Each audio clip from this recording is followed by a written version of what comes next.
ఈరోజు దాదాపుగా 8 రోజులు గడుస్తున్నా ఇప్పటి వరకు ముఖ్యమంత్రి గారు ఇక్కడికి రాకపోవడం, ఇక్కడ పరిస్థితులను ఇక్కడ ఉండి సమీక్షించకపోవడం, మంత్రులు మరి చుట్టపు చూపు లెక్క పిక్నిక్ వచ్చినట్టు వచ్చిపోవడం చాలా బాధాకరం. మరి ఈ ప్రాంతంలో 40 సంవత్సరాల క్రితం మొదలుపెట్టినటువంటి ఈ కార్యక్రమాన్ని సడన్ గా మరి ఎప్పుడు ఆపుకుంటూ గత ప్రభుత్వం కూడా ఇదే తప్పిదం చేసింది.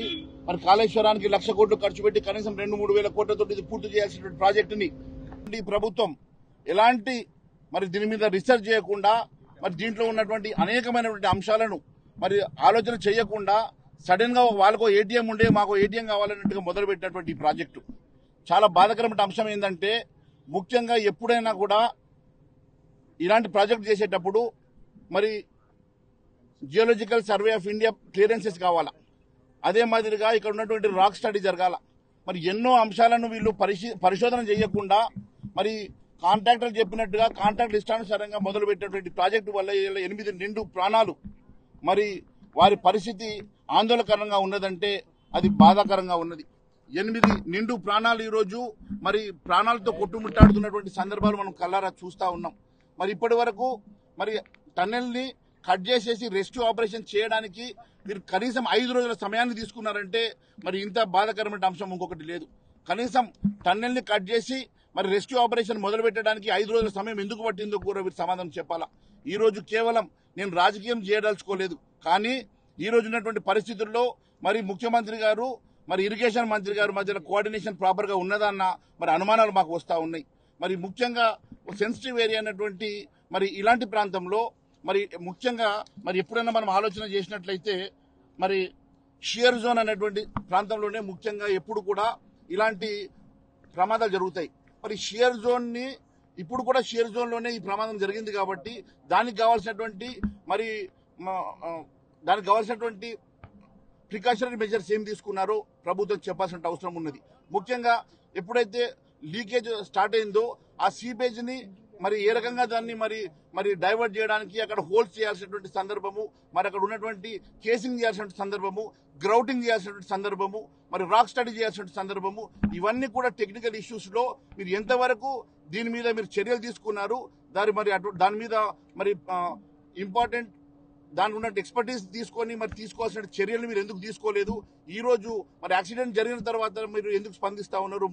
ముందు జాగ్రత్త చర్యలు ఎందుకు తీసుకోలేదని అనుమానాలు మరి అందరికీ కలుగుతా ఉన్నాయి. మరి ఈ రోజు మరి ముఖ్యమంత్రి గారు చెప్తారా, మరి ఇరిగేషన్ మంత్రి గారు చెప్తారా సమాధానం? ఖచ్చితంగా దీనికి మరి సమాధానం చెప్పాల్సిన అవసరం ఉన్నది. వారు ఖచ్చితంగా ఇప్పుడు జరుగుతున్నటువంటి ప్రమాదానికి మరి ఒకవేళ వారి ప్రాణాలకి అపాయం జరిగితే ఇవి ఖచ్చితంగా ఈ రాష్ట్ర ప్రభుత్వ హత్యలుగా మేము పరిగణిస్తాం. ఈ రాష్ట్ర ప్రభుత్వం తీసుకున్నటువంటి మరి ముందు జాగ్రత్త చర్యలు ప్రాపర్ గా లేకపోవడం వల్లనే మరి ఈ ప్రమాదం జరిగినట్టుగా మేము భావిస్తాం. మరి ఖచ్చితంగా మరి దానికి కావాల్సినటువంటి ప్రీ స్టడీ చేయకుండా మరి కేవలం హడావిడిగా ఈ ప్రాజెక్ట్ ఎందుకు మొదలు పెట్టాల్సి వచ్చింది? 40 సంవత్సరాలుగా లేనటువంటి తొందరపాటు మరి ఇప్పుడు మరి ముఖ్యంగా ఇలాంటి మరి ప్రాంతం ఎప్పుడైతే షియర్ జోన్ ప్రాంతంలో జరుగుతున్న పనులకి మీరు ముందు జాగ్రత్త చర్యలు తీసుకోకుండా, ఎక్స్పర్టీస్ మరి ఒపీనియన్ తీసుకోకుండా, దానికి కావాల్సినటువంటి మరి పూర్తిగా ముందు జాగ్రత్త చర్యలు లేకుండా మీరు చేసినటువంటి మరి ఈ చర్య వల్లనే 8 నిండు ప్రాణాలకు ఈ రోజు ప్రమాదంలో పడ్డాయంటే ఇది చాలా బాధాకరం. మరి ఈ ప్రమాదం తెలిసిన వెంటనే గౌరవ ప్రధానమంత్రి మరి వెంటనే స్పందించి మరి 10 నిమిషాల్లోపు ఇక్కడ ముఖ్యమంత్రి గారితో మాట్లాడిన తర్వాత కేంద్ర ప్రభుత్వం నుంచి అన్ని రకాల సహాయ సహకారాలు అందించడానికి అన్ని డిపార్ట్మెంట్స్ ఇక్కడ వచ్చేసి రెస్క్యూ ఆపరేషన్స్ చేస్తా ఉన్నాయి. మిలిటరీ కానివ్వండి, పారామిలిటరీ కానివ్వండి, నేవీ కానివ్వండి, మరి కావాల్సినటువంటి మరి రెస్క్యూ టీమ్స్ అన్ని కూడా ఈ రోజు వచ్చి మరి రెస్క్యూ ఆపరేషన్స్ చేస్తా ఉన్నాయి. కేంద్ర ప్రభుత్వం మరి ఇన్ని రకాలుగా ముందు జాగ్రత్త చర్యలు ఇన్ని రకాలుగా రెస్క్యూ ఆపరేషన్ చేస్తున్నప్పటికీ ముఖ్యమంత్రి గారు వచ్చి దీన్ని ఇక్కడ ఉన్నటువంటి పరిస్థితిని మరి అంచనా వేయడానికి వారు రాకపోవడం, సందర్శించకపోవడం చాలా బాధాకరంగా ఉందని తెలియజేస్తా ఉన్నారు. ఈ రోజు కల్లా రెస్క్యూ ఆపరేషన్స్ జరగచ్చు అనే నేపథ్యంలో నిజంగా అటువంటి సినారియో ఉందా, ఎలా ఉందో తెలుసుకునే ప్రయత్నం చేద్దాం. మహేశ్వర్ రెడ్డి గారు, కాంగ్రెస్ మాత్రం రోజుకి దాదాపుగా అవ్వచ్చు అంటోంది రెస్క్యూ ఆపరేషన్ కి సంబంధించి. నిజంగా అటువంటి సినారియో ఉందా అక్కడ? చూడండి, దాదాపు 8 రోజుల నుంచి ఇక్కడ నేషనల్ టీమ్స్ అన్ని కూడా పనిచేస్తూ ఉన్నాయి. ఇన్సిడెంట్ జరిగినటువంటి వెంటనే ప్రధానమంత్రి గారు ముఖ్యమంత్రితో మాట్లాడడం, సహాయక చర్యల కోసం నేషనల్ మరి రెస్క్యూ టీమ్స్ అన్ని కూడా పంపడం జరిగింది. పారామిలిటరీ కానివ్వండి, మిలిటరీ కానివ్వండి, నేవీ కానివ్వండి, అన్ని టీమ్స్ ఇక్కడ వచ్చి పనిచేస్తూ ఉన్నాయి. 8 రోజుల నుంచి మరి ఆ రెస్క్యూ టీం కోసం చివరి వరకు కూడా వాళ్ళు వెళ్ళి మరి అక్కడ యాక్సిడెంట్ జరిగినటువంటి ప్లేస్ని ఐడెంటిఫై చేశారు. నేను జియోలాజికల్ సర్వే వాళ్ళు కూడా వచ్చేసి మరి అక్కడ 2 చోట్ల 4 మరి చిత్రాలు ఉన్నట్టుగా వాళ్ళు మరి గ్రహించగలిగినారు.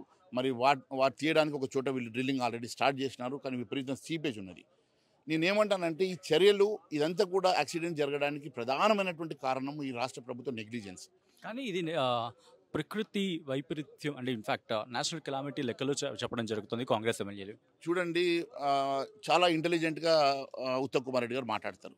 నేను ఒకటే అడుగుతా ఉన్నాను, 40 సంవత్సరాల క్రితం మొదలుపెట్టినటువంటి ఈ టన్నెల్ వర్క్ సడన్గా మీరు ఓపెన్ చేసి మళ్ళీ దీన్ని రీఓపెన్ చేసి మళ్ళీ ఎప్పుడు టీఆర్ఎస్ వాళ్ళు మధ్యలో వదిలేశారు, దాని తర్వాత కాంగ్రెస్ వాళ్ళు వదిలేశారు, తర్వాత టీఆర్ఎస్ వాళ్ళు వదిలేశారు, మళ్ళీ మీరు ఓపెన్ చేశారు కదా. మరి జనరల్గా ఏదన్నా ఓపెన్ చేసే ముందు ఇది వరల్డ్స్ లార్జెస్ట్ టన్నెల్, దీనికి ఎన్నో ఇష్యూస్ ఉన్నాయి. ఆ ఇష్యూస్ అన్నీ కూడా మీరు ఆలోచన చేయకుండా సడన్గా మీరు ఓపెన్ చేసే ముందు జియోలాజికల్ స్టడీ చేశారా, జియోలాజికల్ సర్వే ఆఫ్ ఇండియా కానివ్వండి, లేకుంటే అక్కడ ఉన్న రాక్ స్టడీ కానివ్వండి, లేకుంటే డిఫరెంట్ జనరల్గా ఇది షియర్ జోన్లోనే యాక్సిడెంట్ జరుగుతూ ఉంటాయి. ఈరోజు కూడా ఈ జరిగింది షియర్ జోన్ అనే చెప్తా ఉన్నారు. షియర్ జోన్ యాక్సిడెంట్స్ జరుగుతాయి అన్నప్పుడు అక్కడ మీరు ఎక్కడైతే సీపేజ్ వస్తుందో సీపేజ్కి గ్రౌటింగ్ చేయాలా, మరి వాటర్ వచ్చినటువంటి వాటర్కి డ్రైన్ అవుట్ చేయడానికి అక్కడ హోల్స్ ఉండాలా. ఎప్పుడో 30-40 ఏళ్ళ కింద ప్రాజెక్టు అవన్నీ హోల్స్ని కూరుకుపోయినాయి అంటున్నారు. మరి అవన్నీ హోల్స్ని కూడా మీరు వీళ్ళు రీఓపెన్ చేయలేదు. సీపేజ్ ఉన్న దగ్గర గ్రౌటింగ్ చేయకుండా, కేసింగ్ చేయకుండా, ఇలాంటివి మరి ప్రివెంటివ్ మెజర్స్ తీసుకోకుండా మీరు సడన్గా కాంట్రాక్టర్ మీద పెట్టేస్తే కాంట్రాక్ట్ డబ్బులు మిగిల్చుకోవడానికి ఆయన ఏదో హడావిడి పన్ను మొదలు పెడితే వీళ్ళు 8 నిండు ప్రాణాలు ఈరోజు మరి కొట్టుమిట్టాడుతున్న సందర్భం. మేము ఒకటే అడుగుతా ఉన్నాం, రేపేమైనా జరిగితే దీనికి పూర్తి బాధ్యత ఈ రాష్ట్ర ప్రభుత్వమే తీసుకోవాలి. ఇది ఒకవేళ ఆ 8 మంది చనిపోతే ఇది ప్రభుత్వ హత్యలుగా మేము భావిస్తాం. మీరు వెంటనే ఇప్పుడు ఇలా రెస్క్యూ టీం వచ్చి ఇంతమంది 8 రోజుల నుంచి చేస్తూ ఉన్నారు. మంత్రులు మాత్రము షికారుకు వచ్చినట్టుగా హెలికాప్టర్లో వచ్చేసి మరి హెలికాప్టర్ వెళ్ళిపోవడము. ఏమి ఇక్కడ వారం రోజులు ఉండి ఇక్కడ ఉన్నటువంటి 8 నిండు ప్రాణాలు ఉన్నాయి. మరి వాళ్ళు కొట్టుమిట్టాడుతూ ఉన్నారు. ఇక్కడే ఉండి మీరు ఒక క్యాంప్ ఆఫీస్ పెట్టుకొని ఇక్కడే కూర్చొని మీరు ఎప్పటికప్పుడు సమీక్ష చేస్తే ఏమవుతుంది? మీరు ఇక్కడ నుంచి ప్రభుత్వ ధనంతో హెలికాప్టర్లు ఎక్కి హెలికాప్టర్లో పోయి తఫ్రీకి వస్తున్నారా? మీరు పిక్నిక్ వస్తున్నారా?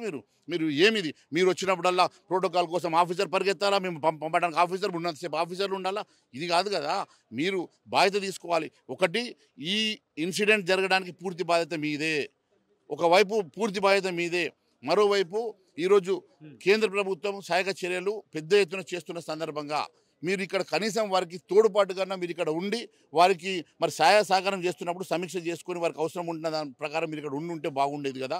ఇవేమి కాకుండా మీరు గాలికి వదిలేయడం ఇది బాధాకరం. ముఖ్యమంత్రి కూడా ఒక్కసారి కూడా రాకపోవడం. ఇందాక మీరు ఒక మాట అనడం జరిగింది, మంత్రికి మీకు ఏమైనా ఇష్యూస్ ఉంటే తర్వాత అంటూ కూడా ఒక సెన్సేషన్ కామెంట్ చేశారు. ఎందుకు ఆయన రాక విషయంలో దాన్ని లింకప్ చేస్తే మీరు మాట్లాడడం జరిగింది. చూడండి భాయ్ సాబ్, నేను రాజకీయం చేయదలుచుకోలేదు. ఇది ఒక యాక్సిడెంట్ ఇది. కానీ మీరు అడుగుతున్నారు కాబట్టి చెప్తా ఉన్నాను. ముఖ్యమంత్రికి మంత్రికి మధ్యలో గ్యాప్ ఉంటే అది మీ మధ్యలో పెట్టుకోండి. ఈరోజు ఈయన ఉన్నాడు కాబట్టి, ఈయన డిపార్ట్మెంట్ కాబట్టి ముఖ్యమంత్రి వస్తలేడా, లేకుంటే దేనికోసం వస్తాడో నేను అడుగుతలేను. I'm not bothered about that. But it is the moral responsibility of the chief minister. ఒక్కసారి వచ్చి ఈ ప్రాంతంలో సందర్శించిపోయి ఉంటే బాగుండేది. ఆయన ఇక్కడ రాకుండా ఈరోజు ఆయనకు మధ్యలో గ్యాప్ ఉన్నదనో, లేకుంటే ఆయన డిపార్ట్మెంట్ నాకు సంబంధం లేదనో, let the minister take the whole responsibility అనో, ఆయన ఏ ఉద్దేశంతో వస్తలేడో నేను అడుగుతలేను. కానీ ఈరోజు 8 నిండు ప్రాణాలు ఈరోజు అక్కడ కొట్టుమిట్టాడుతున్న సందర్భంగా సమీక్ష చేయాలని, రెస్క్యూ టీంని పంపాలని, ఇక్కడికి వచ్చి సందర్శించాలన్న కనీస బాధ్యత మీ రాష్ట్రంలో జరిగిన ఇన్సిడెంట్కి కనీస బాధ్యత తీసుకోవాల్సిన బాధ్యత ముఖ్యమంత్రి మీద కూడా లేదా, మంత్రి గారి మీద లేదని అడుగుతున్నాను. Thank you so much Eleti Maheshwar Reddy గారు. మొత్తంగా అయితే మాత్రం ఆయన అడుగుతోంది ఒకటే, ఈ ఘటనకు సంబంధించి ఏవైనా జరిగితే బాధ్యతలకు అది పూర్తి బాధ్యత కాంగ్రెస్ ప్రభుత్వాన్ని అంటున్నారు ఇటు బీజేఎల్పీ నేత ఏలేటి మహేశ్వర్ రెడ్డి. వీడియో జర్నలిస్ట్ విజయ్తో సచిన్, RTV, SLBC టనల్ ఘటనా ప్రదేశం నుంచి. మరిన్ని వీడియోస్ కోసం ఛానల్ ని సబ్స్క్రైబ్ చేయండి. లేటెస్ట్ అప్డేట్స్ కోసం వాట్సాప్ ఛానల్ ని ఫాలో అవ్వండి. ఆ లింక్ డిస్క్రిప్షన్ లో ఉంది.